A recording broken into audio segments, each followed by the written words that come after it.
Hello dear student, कैसे हैं आप सभी लोग। आई होप आप बहुत अच्छे होंगे।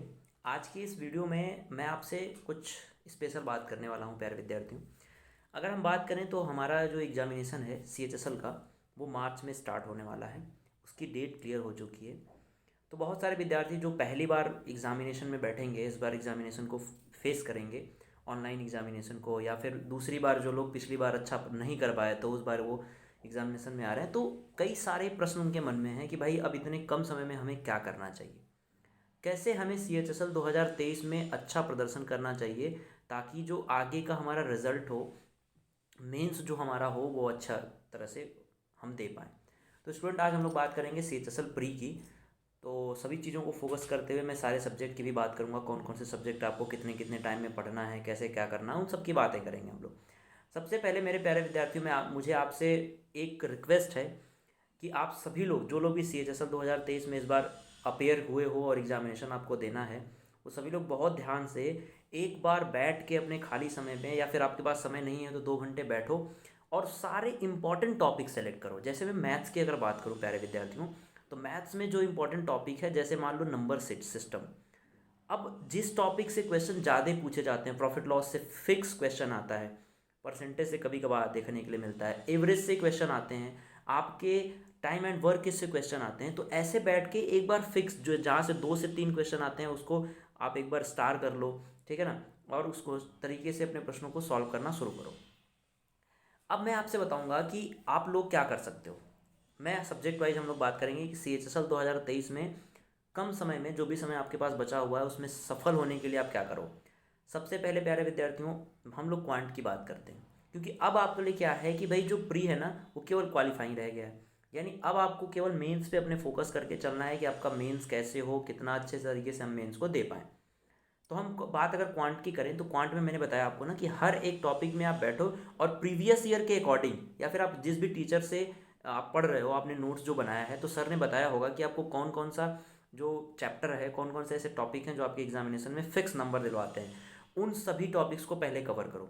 अब आपके पास वो टाइम नहीं है कि आप ये टॉपिक भी पढ़ लो, वो टॉपिक भी पढ़ लो, वो टॉपिक भी पढ़ लो, आपके पास बिल्कुल भी समय नहीं है। केवल आपको जो भी टॉपिक एग्जामिनेशन के हिसाब से महत्वपूर्ण है, आप उनको पढ़ेंगे और उनकी प्रैक्टिस करेंगे, ठीक है। अब बात रही क्वांट में, अगर हम बात करें तो एडवांस में आप ट्रिगो ट्रिगो तो आप डेफिनेटली देख के जाना, क्योंकि ट्रिगो से क्वेश्चन आते ही आते हैं। अगर मैं बात करूं, आपका प्रॉफिट लॉस से क्वेश्चन आता है, एवरेज से क्वेश्चन आता है, टाइम एंड वर्क से क्वेश्चन आता है, टाइम एंड डिस्टेंस से भी कभी कभी देखने के लिए मिल जाता है। तो आप ऐसे ही फिक्स कई सारे टॉपिक्स होंगे जिनका आप नाम लिख लो अपने कॉपी पे और उनकी प्रैक्टिस करो। नोट्स पढ़ो, सर की जो नोट्स है आपने जो बनाई है, जहाँ से भी आपने पढ़ा होगा, या फिर खुद से भी अगर पढ़ा होगा तो कोई दिक्कत नहीं है, आप अपने नोट्स को पहले रिवाइज करो अच्छे ढंग से, फिर उसके बाद पढ़ाई करो। अब बात आती है इंग्लिश की, क्योंकि इंग्लिश का जो वेटेज है अब बढ़ चुका है, प्री में तो नहीं लेकिन मेंस में वो बढ़ चुका है। तो इंग्लिश में क्या करो, अब बहुत सारी चीज़ें क्या है भाई, वो कैब में इतना पढ़ूंगा, कुछ नहीं, आपने जितना समय में पढ़ा है उस वो कैब को क्लियर करो, ठीक है। सबसे बड़ी बात।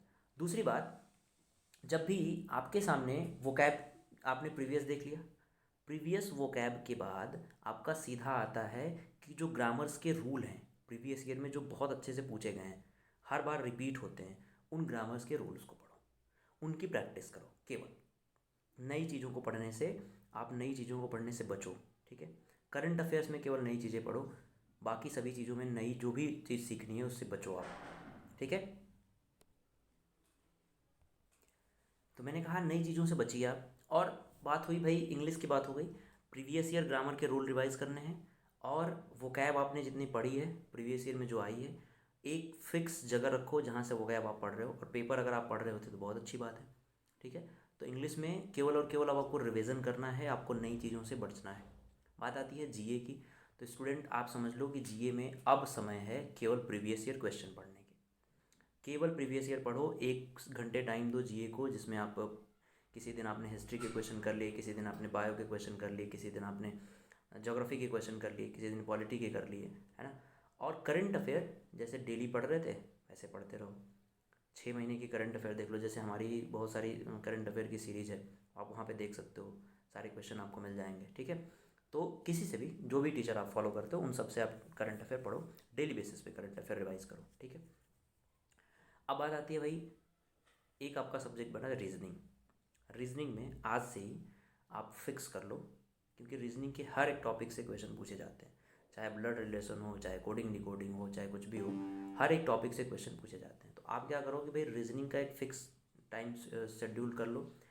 आज से ही पहले दिन हम सीरीज पढ़ेंगे, दूसरे दिन हम कोडिंग डिकोडिंग पढ़ेंगे, तीसरे दिन हम आपका फिगर पढ़ेंगे, क्योंकि फिगर भी आना है ना। चौथे दिन हम आपका कैलेंडर पढ़ लेंगे, ठीक है। फिर उस नॉन वर्बल पढ़ लेंगे। तो ऐसे सारे फिक्स कर लो और 20 दिन का शेड्यूल बनाओ। 20 दिन में रीजनिंग पूरी की पूरी क्या करो, ख़त्म कर लो। ख़त्म की मीन्स कि आप प्रैक्टिस कर लो पूरी रीजनिंग की, ठीक है। उसके बाद केवल प्रीवियस ईयर लगाओ। 20 दिन के बाद जो समय आपके पास बचता है उसमें केवल और केवल प्रीवियस ईयर लगाओ। अब हमारी ऐसे ही प्रैक्टिस चलेगी। एक फिक्स प्लान बनाओ। प्लान में क्या होना चाहिए, क्वांट का अलग प्लान कि आज हम कौन सा सब्जेक्ट पढ़ेंगे और कितने क्वेश्चन प्रैक्टिस करेंगे।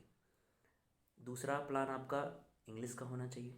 इंग्लिश में आपने नाउन से इंपॉर्टेंट रूल शुरू किए, जितने भी इंपॉर्टेंट रूल हैं प्रीवियस ईयर से सब पढ़ लिए, रिवाइज कर लिया उन पे बेस्ड। फिर जब रिवाइज, जिस दिन रिवीजन आपका ख़त्म होगा, फिर उस दिन आपको रिवीजन स्टार्ट कर देना है पहले दिन से। जो नाउन का आपने किया था, पता चला लास्ट में आपने फिर रिवाइज कर लिया पूरा ग्रामर, तो फिर उसके बाद एक बार तेज़ी से रिवीजन करना है, ठीक है। और उस रिवीजन के साथ आपको प्रीवियस ईयर लगाना है।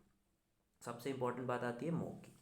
तो मॉक टेस्ट आपको अभी से वीकली कम से कम 3 मॉक देने हैं और उसकी एनालिसिस करनी है आपको। वीक में 3 मॉक दीजिए और उसका 1 से 1.5 घंटे तक एनालाइज करिए कि क्या क्या चीज़ें हमने छूट रही हैं, क्या क्या चीज़ें हमें और यहाँ पे हम कर सकते हैं, क्या अच्छा कर सकते हैं। तो ये रही आपके लिए कुछ जानकारी जो कि CHSL से रिलेटेड है। तो अब चूँकि क्वालिफाइंग है तो आपने सीजीएल में देखा मेरिट कितनी कम थी, तो उसके कई सारे रीज़न थे, बहुत सारी वैकेंसी थी इस बार। लेकिन CHSL में वैकेंसी कम है तो आपको फ़ाइट करना है प्यारे विद्यार्थियों।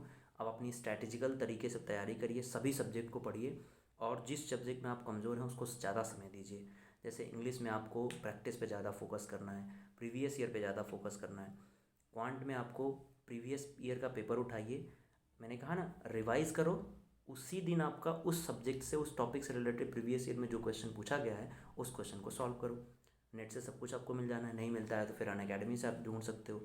यहाँ पे आप बहुत सारे मिलेंगी चीज़ें, जैसे आपको टेस्ट पेपर मिल जाएगा, ठीक है ना, प्रीवियस ईयर पेपर की पूरी सेट मिल जाएगी, प्रीवियस ईयर पूरी पेपर की पूरी क्लास मिल जाएगी। तो आपको अगर उसमें कोई दिक्कत होती है तो यहाँ पे कर सकते हो।